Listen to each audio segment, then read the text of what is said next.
इस समय भारत को सबसे ज्यादा जरूरत एनर्जी यानी ऊर्जा की है, खासकर ऐसी एनर्जी जो क्लीन हो जैसे परमाणु ऊर्जा। और भारत को इस कोशिश में रूस से लगातार मदद भी मिल रही है। रूस की तरफ से भारत को 6 और परमाणु रिएक्टर के निर्माण का ऑफर दिया गया है। परमाणु ऊर्जा से जुड़ी एक तस्वीर आज मॉस्को से आई। ये जो मेरे पीछे आप तस्वीरें देख रहे हैं, ये सीधी तस्वीरें हैं, लाइव आ रही हैं। देखिए, जो तस्वीर आई वो ये थी कि जहां मोदी और पुतिन एक साथ मॉस्को के एक एग्जीबिशन सेंटर पहुंचे, जिसे रूस में न्यूक्लियर एनर्जी का सबसे बड़ा केंद्र माना जाता है। पुतिन अपने परमाणु हेडक्वार्टर में मोदी को लेकर क्यों पहुंचे, मॉस्को से आई इस स्पेशल रिपोर्ट को देखिए और पूरी कहानी समझिए।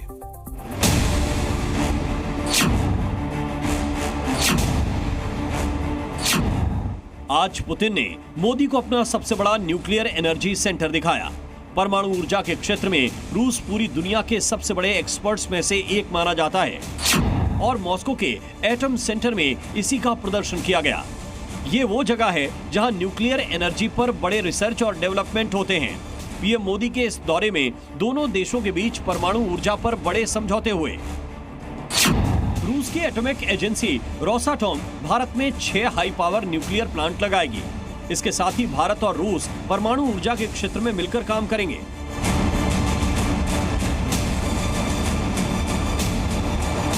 रोसाटॉम ने कुछ समय पहले भारत को फ्लोटिंग परमाणु ऊर्जा संयंत्र के निर्माण और संचालन की तकनीक ऑफर की थी। ये एक ऐसा रिएक्टर होता है जो जहाज पर लगाया जाता है।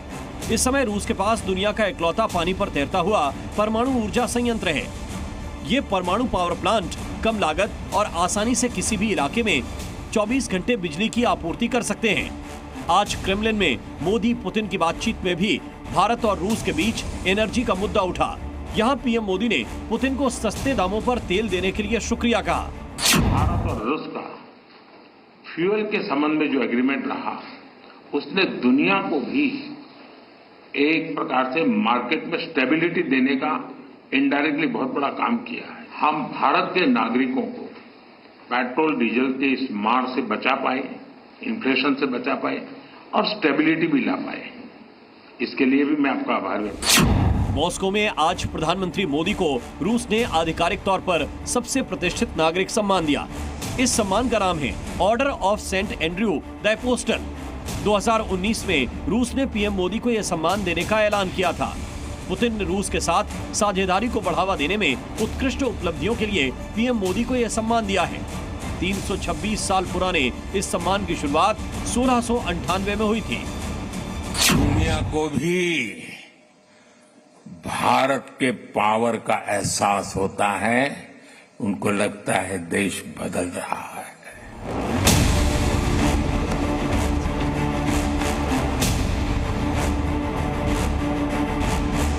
रूस से भारत के लिए एक और खुशखबरी आई है। पीएम मोदी से बातचीत के बाद रूस ने यूक्रेन जंग में लड़ रहे सभी भारतीयों की वापसी का इंतजाम करने का फैसला किया है। सूत्रों के मुताबिक पीएम मोदी ने पुतिन के साथ डिनर के दौरान भारतीय सैनिकों का मुद्दा उठाया था और राष्ट्रपति पुतिन ने भी पीएम मोदी की बात मान ली और रूसी सेना में शामिल भारतीयों को वापस स्वदेश भेजने का फैसला किया। रूस के इस फैसले को पीएम मोदी की यात्रा की बड़ी सफलता माना जा रहा है। दरअसल पिछले कुछ दिनों में ऐसे कई मामले सामने आए हैं जिनमें भारतीयों को अच्छी नौकरी या पढ़ाई का झांसा देकर रूस भेज दिया गया था और यूक्रेन के खिलाफ लड़ाई के लिए रूसी सेना में भर्ती किया जाता था।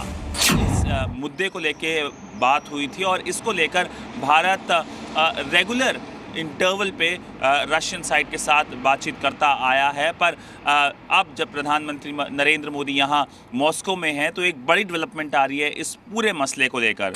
यूक्रेन जंग पर पीएम मोदी ने पुतिन के सामने एक शांति प्रस्ताव भी रखा।